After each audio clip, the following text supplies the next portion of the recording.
पाकिस्तान की सरजमी पर पल रहे आतंक के अजगर को कुचलने के लिए। जितनी देर में लोग नाश्ता पानी निपटाते हैं उतनी देर में आपने दुश्मनों को निपटा दिया। दुश्मनों की जमीन पर जाकर आपने मिसाइलें गिराई है। उसकी गूंज केवल भारत की सीमाओं तक ही सीमित नहीं रही है, बल्कि सारी दुनिया ने सुना है मेरे दोस्तों, सारी दुनिया ने सुना।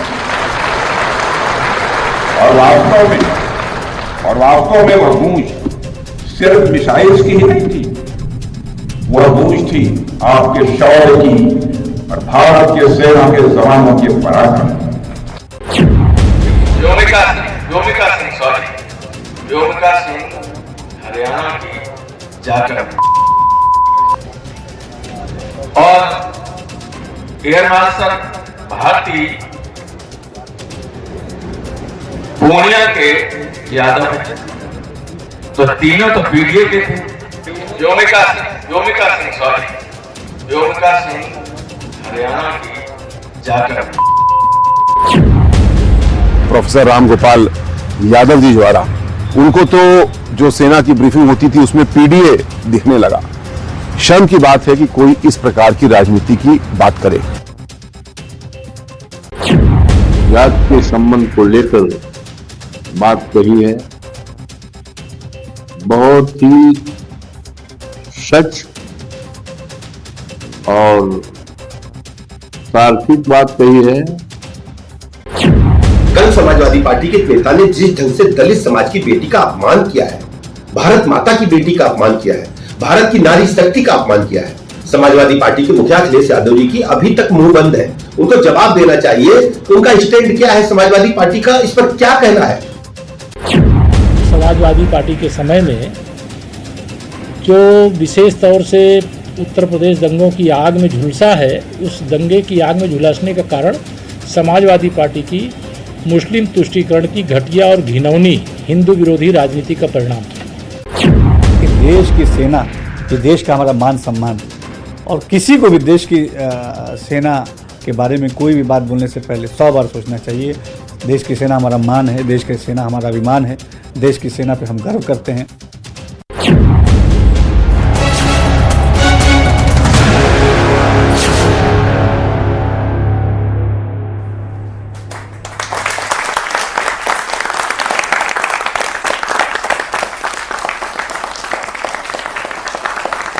नमस्कार, मैं हूं आप सबके साथ आस्था कौशिक।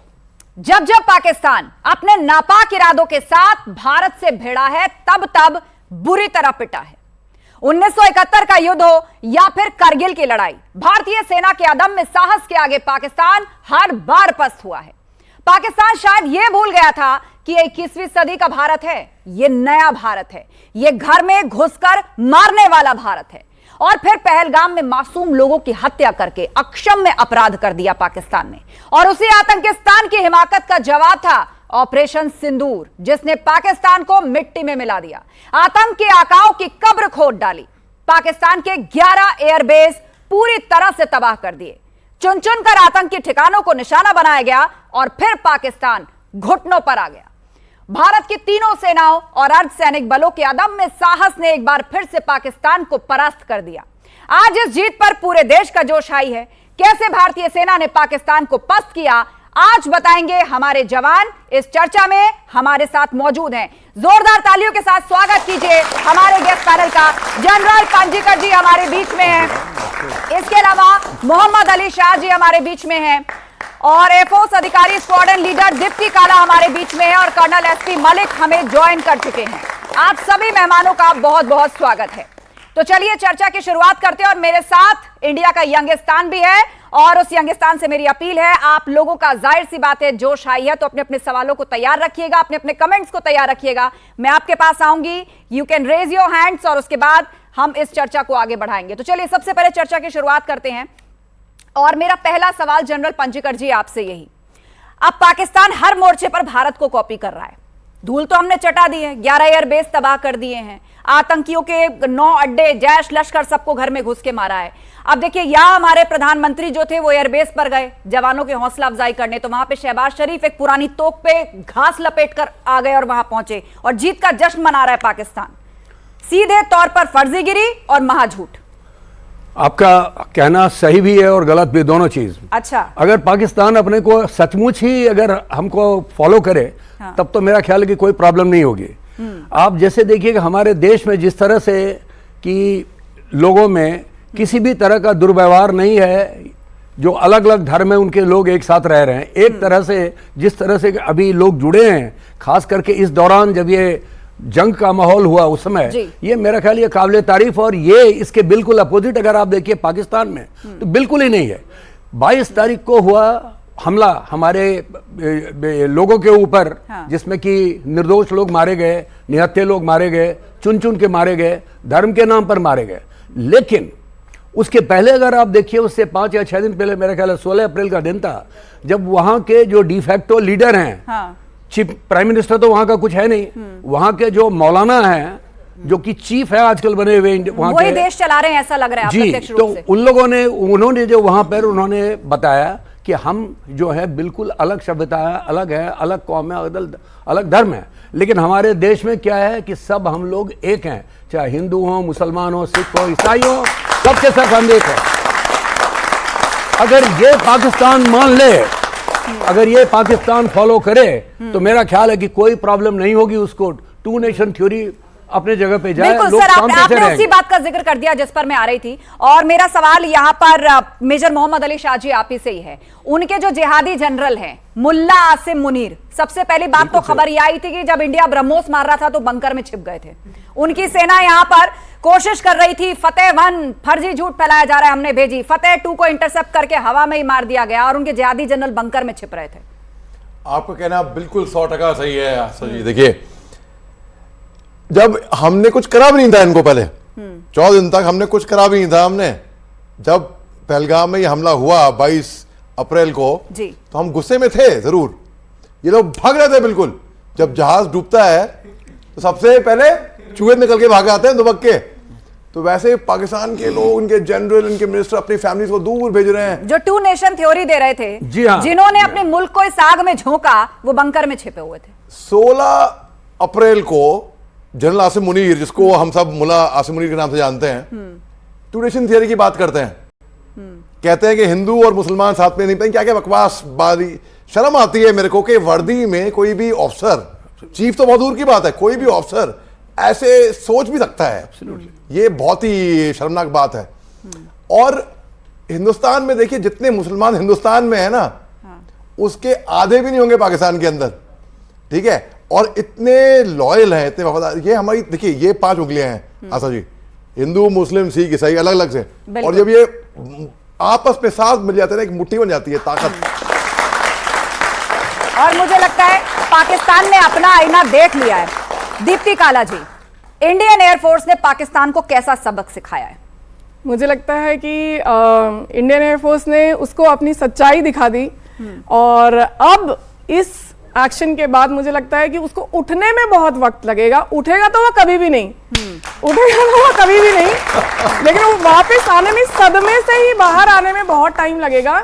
इतनी प्रिसीजन से जो हमने उनको ध्वस्त किया है। आप देखिए, जो 9 अड्डे थे और जो एयरफोर्स बेस थे, यही मैं कह रही थी कुछ दिन पहले भी आस्था, कि देखिए एयरफोर्स बेस, एयरफोर्स रनवे को, किसी भी रनवे को तबाह करना एक बहुत बड़ा डिसीजन होता है, बहुत बड़ा डिसीजन होता है जब हम वॉर में होते हैं या हम कन्फ्लिक्ट में होते हैं, क्योंकि हम रडार उड़ा देते हैं, हम उनके असेट्स उड़ा देते हैं, बट एक बेस को उड़ाना एक बहुत सबसे बड़ा मुझे लगता है जो नुकसान हम पहुंचाते हैं। क्योंकि आप देखिए, आपको ये इनफैक्ट ऑडियंस को भी ये समझना जरूरी है कि जब हम कन्फ्लिक्ट में हैं, जब हम वॉर पे हैं, तो जब हम दुश्मन के ऊपर हमला करें, आजकल सबसे ऊपर क्या है, सबसे जल्दी फास्ट एक्टिंग क्या है, सबसे फास्ट एक्टिंग है एयर स्ट्राइक्स जी।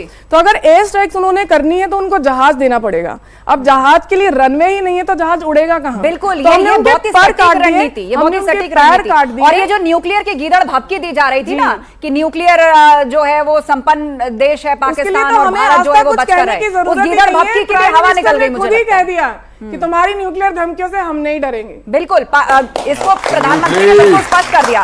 Defence expert SP Malik ji हमारे बीच में। मलिक जी, ये न्यूक्लियर की गीदड़ भभकी जो दे रहा था पाकिस्तान, कोई सर पे उठा करके तो मिसाइल या मारता नहीं है। रनवे की जरूरत होती है, उसे भारतीय सेना ने धुआं कर दिया। जी देखिए, जैसा कि अभी स्क्वाड्रन लीडर दीप्ति जी ने बताया जी, सबसे पहले हमने उनको एयरफोर्स के लिए ब्लाइंड कर दिया।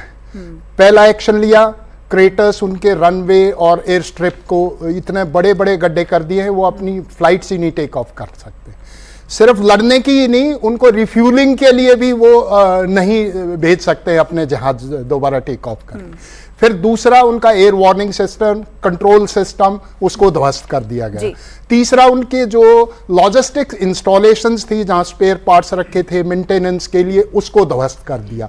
तो कुल मिला के टोटल हमने उनके 11 एयर बेसेस को ध्वस्त कर दिया, उनको टोटली एयर पार के मामले में ब्लाइंड कर दिया गया। और कोई कुछ पूछना चाहता है? जी, क्या नाम है आपका? मैम, मेरा नाम बासित कुरैशी है, मैं जामिया मिल्लिया इस्लामिया से हूँ। जिस तरह से एमपी के मंत्री विजय शाह ने सोफिया कुरैशी की धार्मिक और उनकी कास्ट को देखकर उनका अपमान किया है, ना कि उनके सिंदूर ऑपरेशन और उनके जो एमपी के बीजेपी के मध्य प्रदेश के एक मंत्री हैं।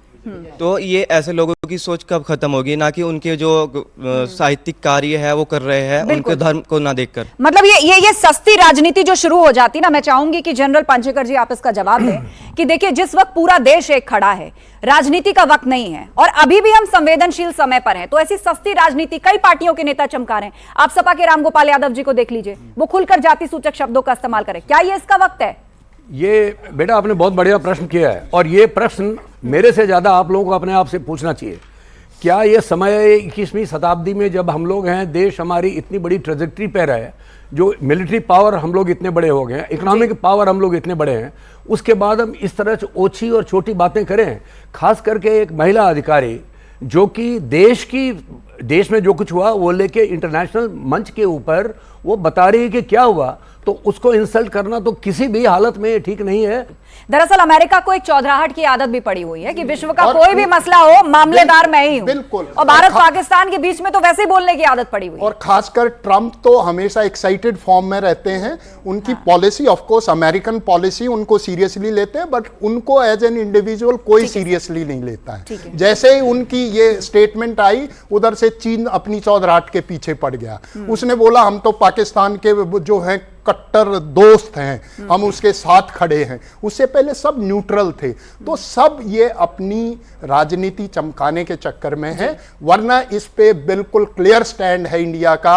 अगर कश्मीर पे बात होगी तो वो दोनों देशों के बीच में होगी। बिल्कुल। और प्रधानमंत्री मोदी क्लियर ने कर दिया है, जब राष्ट्र को संबोधित किया था सर, तो संबोधन में दो बातें बहुत स्पष्ट की थी। एक तो न्यूक्लियर ब्लैकमेलिंग नहीं सहेंगे, और दूसरा यह कि अब पाकिस्तान से बात होगी तो केवल पीओके पर ही होगी।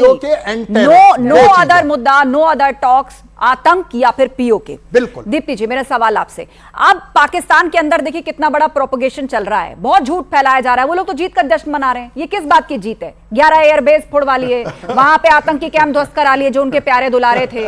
आवाम वहां पे टेरर में आ गई जब भारतीय ड्रोन ऊपर थे, उनको समझ ही नहीं आ रहा था कि करें क्या। मतलब हालत ये हो गई थी कि गाड़ी का टायर फट जाए तो उनको लगता था कोई मिसाइल छोड़ दी भारत ने, और वो पाकिस्तान जीत का जश्न मना रहा है। जी देखिए, जो अभी सर ने ट्रंप के बारे में कहा, वही मैं पाकिस्तान के बारे में कहूंगी कि जिसको अपना ही नहीं पता वो दुनिया को क्या बताएगा। ठीक है। सो पाकिस्तान ने देखिए कितने फॉल्स नैरेटिव यूज किए। आप उनका कोई भी डिफेंस मिनिस्टर का, इंफॉर्मेशन मिनिस्टर का, कोई भी आप इंटरव्यू उठा लीजिए ग्लोबल मीडिया का, और आपको शायद हंसी आ जाएगी। स्टैंड अप कॉमेडी की जरूरत नहीं पड़ेगी। बिल्कुल। ठीक है। देखिए सीएनएन के इंटरव्यू में बैठकर अगर उनके मंत्री ये कह रहे हैं कि भाई हमने भारत का ये मार गिराया, उन्होंने कहा क्या सबूत है? सोशल मीडिया में वीडियो चल रहा है, उड़ रहे हैं। ये ऑथेंटिसिटी। और आप उनका फॉल्स नैरेटिव और आप उनकी सच्चाई देखिए। सच्चाई है कि वो अपने सिविल जहाज के पीछे अपने जो मिलिट्री चीजें हैं उनको उड़ा के वो दे रहे हैं। बिल्कुल, ये बहुत ही घटिया हरकत पाकिस्तान ने की भारत से बचने की। कोई फर्क ही नहीं पड़ता कि अगर सिविल नागरिक मर रहे हैं या मर जाएंगे, या ये जो वेपनरी इंडिया से आ रही है वो उसको हिट कर सकते हैं, उनको फर्क ही नहीं पड़ता। उनके यहाँ वही बात है जिससे हमने शुरुआत करी थी कि उनके जो आला अफसर हैं सब हैं वो बाहर भाग चुके हैं। आपका कोई मीम बनाकर मिमिक्री तो नहीं की, वो तो जनरल जीडी बख्शी गई का तो वो कॉमेडी बना दिया है वहां पर। आपको भी ताजुब नहीं होना चाहिए, आपका चैनल में से ना स्क्रीनशॉट निकालकर अपने चैनल पे लगाए, ऊपर नीचे उर्दू में, आपको समझ में नहीं आया क्या लिख रहे हैं लोग, मगर वो बना के घटिया एडिटिंग, वाहियात एडिटिंग। एक्चुअली शहबाज सरकारी जो रायता फैला है ना, इसको समेटने का और कोई तरीका नजर नहीं आ रहा, क्योंकि वो सियासी रूप से भी बहुत मुश्किल में है और जनता तक ये पहुंचाना बड़ा मुश्किल है। हम जीते हैं कि आ रहे हैं, अब तोप के ऊपर घास लपेट के जश्न मनाने से थोड़ी ना कुछ हो जाएगा। तोप का तो इस्तेमाल भी नहीं किया पाकिस्तान ने। और मैं इस पर एक और पॉइंट लाना चाहूंगी कि ये जो तुर्की का रोल है और उसके बाद बायकॉट तुर्की का ट्रेंड चल रहा है, क्योंकि तुर्की ने सीधे पाकिस्तान का साथ दिया और उसके बाद अभी प्रेसिडेंट अर्दोगान फिर आए, उन्होंने कहा हाँ हम अपने दोस्त पाकिस्तान के साथ हैं, ड्रोन दिए तुर्की ने।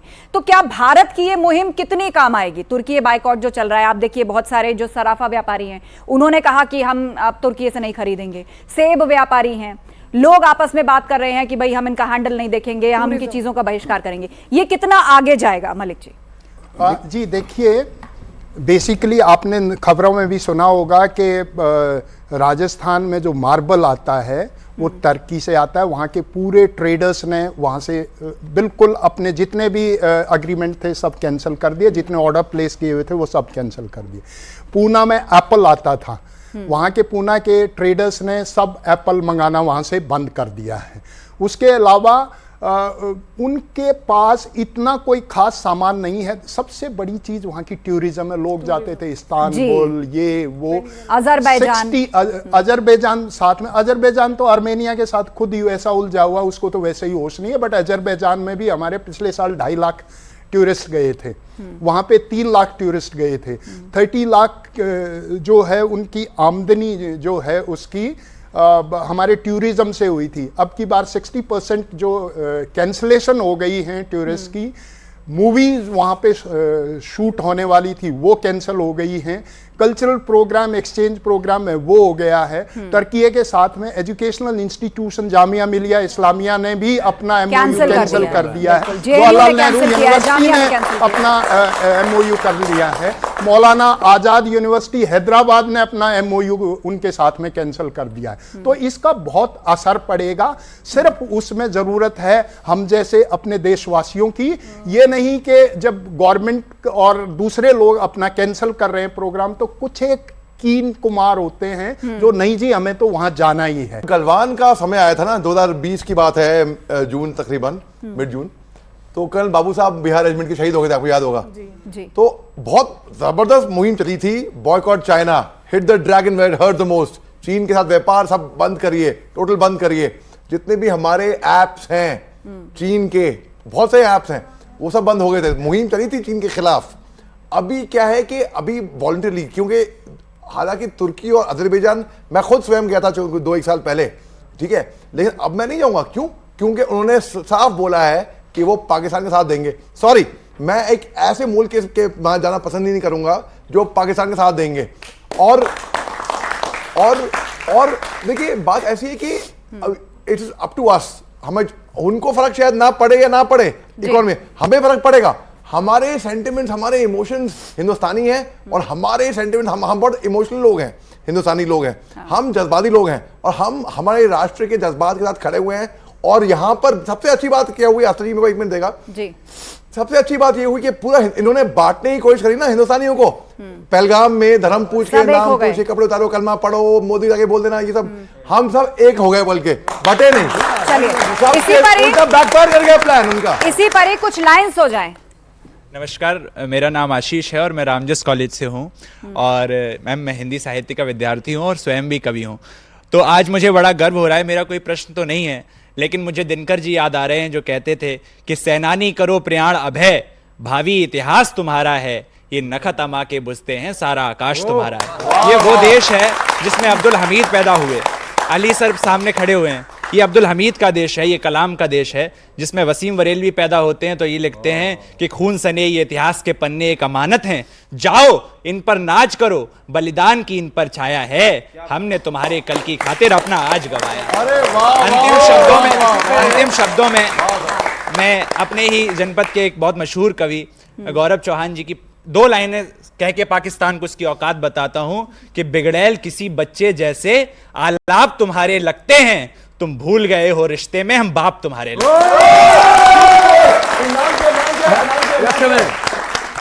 आशीष Dubey, Ramjas college. Too good यार, आशीष 4 पंक्तियां आपके लिए। आपके लिए एक और ये सारे दुबे के इसके ऊपर एक मेरा बहुत बढ़िया आपने पढ़ा इनका कविता दिनकर जी की जी। आप लोगों के लिए पैगाम जो दिनकर जी दे के गए हैं, जो मैं अभी को दोहरा रहा हूँ, वो बड़ा जरूरी है। दिनकर जी ने लिखा है कि पत्थर सी हो मांसपेशियां लोहे से बुजदंडा है, पत्थर सी हो मांसपेशियां लोहे से बुजदंडा है, नस नस में हो लहर आग की तभी जवानी पाती जाए। और तो वो तभी होगी। और दूसरी बात ये याद रखना, उन्होंने एक और दिया हमारे साथ, जो कि आप लोगों को याद रखना चाहिए। वो कहते हैं कि जैसे कि सांप है, सांप को लोग मारने के लिए जाते हैं जरूर, आप ये नहीं कि सांप सबको काट ले, वो नहीं, लेकिन अगर आप में कहते हैं उसी को धरा पूजती उस भुजंग को जिसके पास गरल हो। अगर तुम्हारे पास गरल है तभी तुमको लोग पूजेंगे, और नहीं तो तुमको पूजेंगे नहीं कोई। इसलिए अपने देश की तैयारी करिए, टेक्नोलॉजी, डिफेंस, इकोनॉमिक्स, हमारे साथ सोशल साइंसेस, सब में मिलकर ऐसा बनाइए कि आपको देख के लोग डरें। वही कि कोई जरूरी नहीं कि सांप काटे, क्षमा शोभते, उसके बाद तब आप माफ करिए पाकिस्तान को, क्षमा शोभती उस भुजंग को जिसके पास गरल हो। उसका क्या, जो दंतहीन विषहीन विनीत सरल हो। आपके पास कुछ है नहीं, क्या करोगे? ये जो वीर रस की शुरुआत हुई है, मोहम्मद साहब आप कुछ ऐड करना आशीष भाई और हमारे देश के जितने भी जाबाज फौजी हैं जो अपनी जान की परवाह करे बगैर अपनी जान की बाजी लगा देते हैं, सबको हिफाजत करने के दुश्मन का कूद पड़ते हैं। ये माखनलाल चतुर्वेदी की कविता है, सुनी होगी आपने, पुष्प की अभिलाषा। चाह नहीं मैं सुर बाला के गहनों में गूंदा जाऊं, चाह नहीं प्रेमी माला में बिन प्यारी को ललचाऊं, चाह नहीं सम्राटों के शव पर हे हरि डाला जाऊं, चाह नहीं देवों के सर पर चढ़ूं भाग्य पर ढलाऊं, मुझे तोड़ लेना वन माली उस पथ पर देना तुम फेंक, मातृभूमि पर शीश चढ़ाने जिस पथ जाएं वीर। कुछ और लोग बात रखना चाहते हैं अपनी? जी जी हाँ बताइए। मेरा नाम अक़दस सिद्दीकी है। मैं पहले तो आपको मुबारकबाद देता हूँ, पाकिस्तान को बहुत अच्छी तरह से धूल चटाई है। लेकिन मुबारकबाद दीजिए। बिल्कुल सर, आपसे ना पहला आपका बनता है। लेकिन सर अक्सर सवाल ये पैदा होता है कि बॉर्डर पे अक्सर आतंकवादी कैसे पार हो जाते हैं। हम अपना बॉर्डर को इतना सिक्योर क्यों नहीं कर पाते कि वहाँ से ये लोग आ ही ना पाए। हर मतलब 1 महीने में 2 महीने में ये कैसे आ पा रहे लोग? ठीक है, और कोई सर दो तीन सवाल ले लेते हैं, उसके बाद एक साथ जवाब सुनते हैं। जय हिंद सर, मेरा नाम नितिन है, मैं दिल्ली यूनिवर्सिटी का छात्र हूँ। मेरा क्वेश्चन ये है कि इतने बड़े युद्ध के बाद क्या पॉलिटिक्स में जो आर्मी है, इंडियन आर्मी, उसमें अग्निवीर स्कीम अभी भी लागू करनी चाहिए या फिर इसको इम्प्रूव होना चाहिए? ठीक है, और कोई सवाल? जी माइक ले लीजिए आप। सर मेरा नाम अरसलान अंसारी है और मैं जामिया मिल्लिया इस्लामिया का छात्र हूँ। मेरा सवाल यह है सर, पहले पुलवामा और फिर पहलगाम, लेकिन सर जिस तरह से हमने घर में घुस के मारा है ऑपरेशन सिंदूर के जरिए, तो सर मेरा ये सवाल है, क्या अब से 1 साल बाद या 1.5 साल बाद या बाद में भी अगर पाकिस्तान बाज नहीं आता है तो इस पे भारतीय सेना की क्या कार्रवाई है? ठीक है, एक सवाल और ले लेते हैं, लास्ट फिर जवाब की ओर रुख करते हैं। सर नमस्कार, मेरा नाम हिमांशु दुबे है, जामिया से हूँ। हमेशा से अब जब भी युद्ध होती है पाकिस्तान न्यूक्लियर की धमकी देता है। खुद तो रहने के लिए अभी आए दिन ऐसी खबरें आती हैं, दाल आटा राशन ऐसे, तो न्यूक्लियर को सेव करके रखना कब तक को सही है और कब तक वो धमकी देता रहेगा? क्या उसका कोई उपाय है, कोई निचोड़ है? और इसमें ऐड करते हुए एक बहस ये भी चल रही है सर, कि बहस ये भी चल रही है कि क्या IAEA को उसके न्यूक्लियर वेपन्स ले लेने चाहिए, because he is not equipped. वहां आतंकी अलग है, सेना अलग है, सरकार अलग है। देखिए बात ये है, पहले प्रश्न जो आपने प्रश्न किया है इसके बारे में, क्या था आपका प्रश्न? एक बार दोहराएं। रिगार्डिंग कितने बड़े बॉर्डर पे पुलवामा और पहलगाम को जोड़ के पूछा था, उन्होंने कहा था कि बॉर्डर पार करके आते ही कैसे हैं? बॉर्डर की बात बताई। हमारा बॉर्डर बहुत बड़ा है, आपको मालूम है, तकरीबन ऑलमोस्ट 1500 किलोमीटर का है ना। उसमें अलग अलग इलाके हैं। एक तो है इंटरनेशनल बॉर्डर, और उसके बाद आता है LOC, आपने सुना होगा, पिक्चर भी बनी थी LOC ना। LOC वो जगह है जहां पर कि डिमार्केटेड नहीं है हमारा, जहां पर जो जिसका कंट्रोल था वहां पे बैठे हुए हैं। ये LOC डिफाइंड हुआ 1971 के बाद। उसके नीचे क्या है? IB। अभी इतनी बड़े एरिया में हमारे जगह, हर एक जगह BSF लगे हैं, फौज लगी है वगैरह वगैरह। और आज के डेट में हमारे पास बहुत सारे सेंसर्स हैं जिससे कि पता लगता है कि लोग आ रहे हैं। अभी आप कहिएगा तो भी लोग क्यों आते हैं?